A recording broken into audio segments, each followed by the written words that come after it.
How to change your Yahoo email address. I will show you best workaround to get a new email while keeping your old messages. So let's get started. Open your Yahoo Mail application.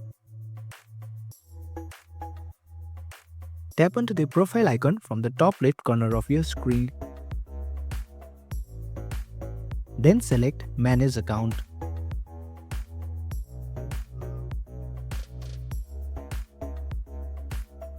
And then tap on Add Account. Here you have to enter your new email address and tap on Next.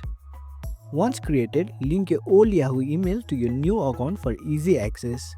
You can also set up your email forwarding keeping an old email. You can also edit your sender name if you only want a display change. And that's it.